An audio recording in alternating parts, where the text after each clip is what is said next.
नेत्र कुछ लाल थे, खुले हुए केस बड़े सुंदर दिखाई दे रहे थे।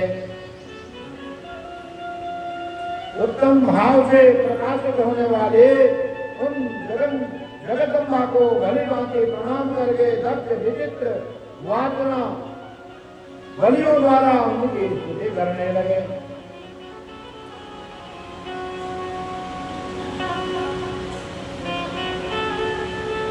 दक्ष ने कहा, जगदम्बा महामाये जगदीश्वरी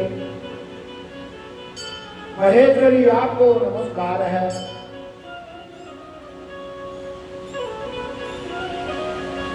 आपने कृपा करके मुझे अपने रूप स्वरूप का दर्शन कराया है।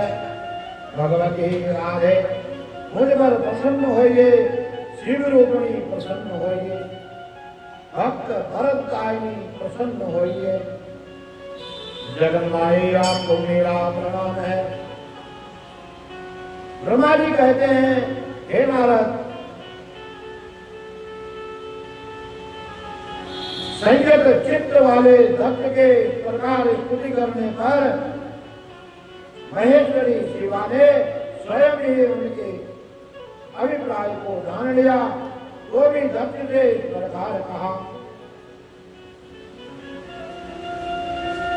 उन्होंने कहा, हे दत्त, तुम्हारी इस उत्तम भक्ति से मैं बहुत संतुष्ट हूँ। तुम अपना मनोवांछित वर मांगो, जो तुम्हारे मन में इच्छा हो उस वर को मांगो। मैं तुम्हारे लिए मुझे कुछ भी अदेय नहीं है। जो मांगोगे वो आपके लिए सब कुछ देय हो जाएगा। जगदम्बा की यह बात सुनकर प्रजापति दक्ष बहुत प्रसन्न हुए और उन शिवा को बारंबार प्रणाम करते हुए बोले। दक्ष ने कहा, जगदम्बे महामाये, यदि आप मुझे वर देने के लिए उद्यत हैं तो मेरी बात सुनिए और प्रसन्नता पूर्वक मेरी इस इच्छा को पूर्ण कीजिए। मेरे स्वामी जो भगवान शिव हैं, वे रुद्र नाम धारण करके ब्रह्मा जी के पुत्र रूप से अवतीर्ण हुए हैं।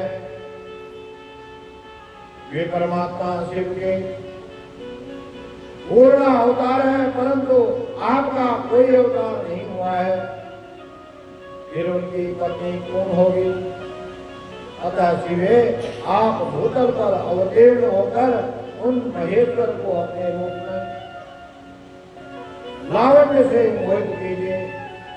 देवी, आपके सिवा दूसरी कोई स्त्री रुद्रदेव को कभी मोहित नहीं कर सकती है।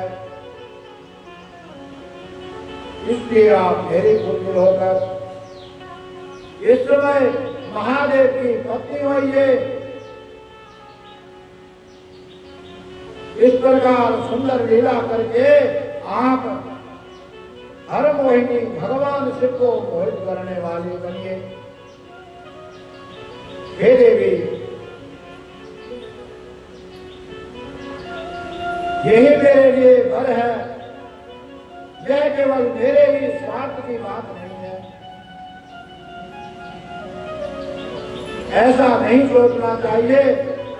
इसमें मेरे ही साथ संपूर्ण जगत का ही होगा। ब्रह्मा, विष्णु और शिव से, ब्रह्मा जी की प्रेरणा से मैं यहाँ आया हुआ हूँ। हे प्रजापति, दक्ष का यह वचन सुनकर जगदम्बिका शिवा हंस पड़ी और मने मन भगवान शिव का स्मरण करके यूं बोले। देवी ने कहा, एक बात प्रजापति दक्ष, मेरी उत्तम बात सुनो। मैं सत्य कहती हूँ, तुम्हारी भक्ति से अत्यंत प्रसन्न हो तो मैं संपूर्ण मनोवांछित वस्तु देने के लिए उद्यत हूँ। दक्ष, यद्यपि मैं महेश्वरी हूँ, तथापि तुम्हारी भक्ति के अधीन हो तुम्हारी पत्नी के गर्भ से तुम्हारी पुत्री के रूप में अवतीर्ण होंगी। इसमें कोई संशय नहीं है। अनग मैं अत्यंत दुस्सह तपस्या करके ऐसा प्रयत्न करूंगी जिससे महादेव जी का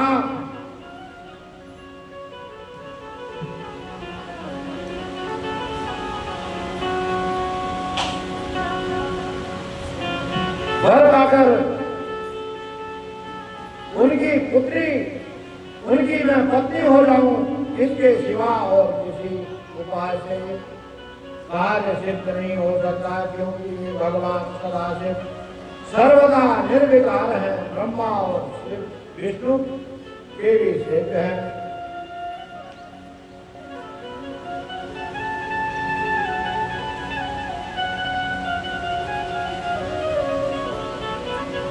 सदा नित्य परिपूर्ण रूप ही है। मैं सदा उनकी